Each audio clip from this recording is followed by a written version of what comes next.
Welcome to the PrintGizmo vendor tutorial. After logging in, you will be presented with your dashboard. Going across the top of the dashboard, we see orders, quotes, and product buttons. These are quick buttons to take you to those particular areas. We also see programmable widgets. In this view, we have recent orders, system notifications, printer statistics, and recent quotes. By clicking on a widget, you can move it around your dashboard to your liking. To select which widgets are presented, simply click the gear in the upper right corner and select which ones you would like. Let's add the job summary board for products and orders. We can now see that those are displayed on our dashboard. Let's click on the orders dropdown. At the top we have active orders, export orders, and archive orders. Let's start with active orders. On this screen we can see all of our currently active orders, the product order number, the order number, order details, to include a button for view products, which will show us all products within that particular order, payment and shipping, order date, due date, and production due date, the amount of the order, the status of the order, and the actions drop-down menu. From here, we can view, update the order, download a file, download shipping label, download the job ticket, download packing slip, and impose the order. Let's click on View Update Order. On the View Update screen, we can see the order number, order date and status, production due date, order due date, and various tabs: View Orders, Update Order Product, Order Shipments, Order History, and Quote History.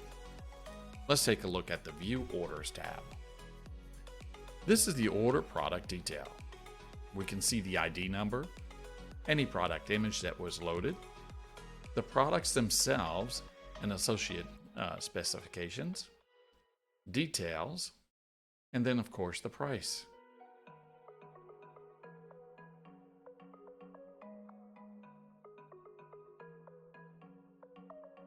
Shipping and billing address. We see the shipping address and the printer details. Payment and shipping, payment method, due date, and so on. Here we can see the order history, either the entire history, letter shop, mail house, booklets, etc. Our next tab is to update order product. Here once again we have the product detail, any comments that we have entered, or remarks, and we can also upload any files or artwork. Here we can change the status per product, and also change the production due date if necessary. Any product information can be entered into the product information field. Ensure that you hit save prior to exiting this screen. Product shipments. On this screen, we'll have our production order number. We'll select the packaging, enter our tracking number, select shipping method, and submit. We also have a tab for the order history, and if this order was a result of a quote, the quote history. Now let's take a look at the quote management dropdown. We have view quotes, printer quotes, and archive quotes. Let's click on view quotes. From the view quote screen, we can see the ID number, customer detail, quote title, view details button, the status, and the created or updated date. In the actions column, we see a pencil. This is the added update. By clicking the pencil, it will bring us to the update quote screen. There we can see the buyer or organization, the quote number, quote title, quote due date, updated date, customer detail, created date, created by, assigned to, any admin notes, whether it is or isn't a rush quote order, and then a customer shipping code. On the right-hand side, we see the product details. These are simple drop-down menus to give you all the specs for that particular product. Next, we see quote form details, and any special instructions will be entered in here. The next area is quote action. We'll start on the enter quote price. Select the terms and conditions agreed upon between yourself and the broker or buyer. We have a section for any comments and reference number. Next, we have the product details. Quantity, price, this is where we would enter our pricing. How many production days would be entered into the production days field? Is shipping included, yes or no? And you can select, if no, shipping price based on weight or flat shipping price. And you can enter in your product weight. Always remember to click save when finished. Next, we have post message to broker. Here we can put any comments and upload files. We can also add other files outside of graphic files here.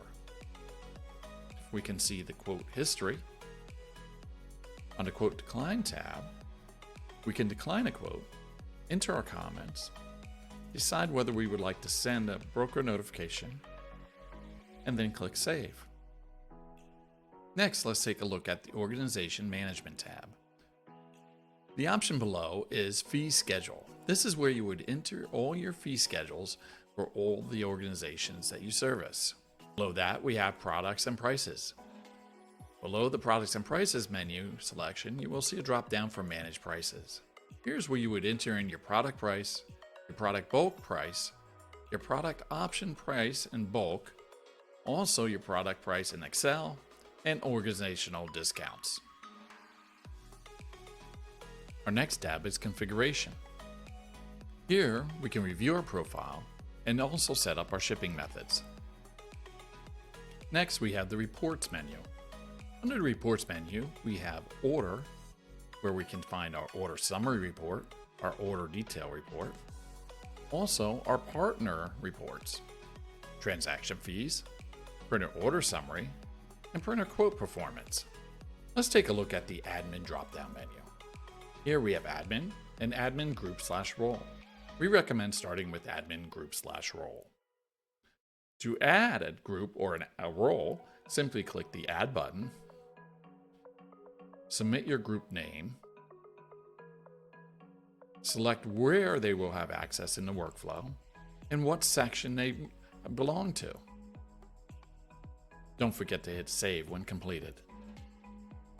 Under the admin menu, click the add button. Here we'll select the organization, the group, username, password, email, status enabled or disabled, notifications, and if they are part of the salesperson admin. Again, remember to click save. We hope that you found this tutorial helpful.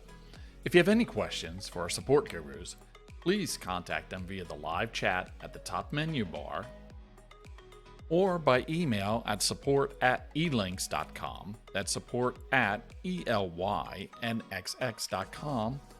If you desire a voice call, 717-709-0990. Thank you for watching and have a fantastic day.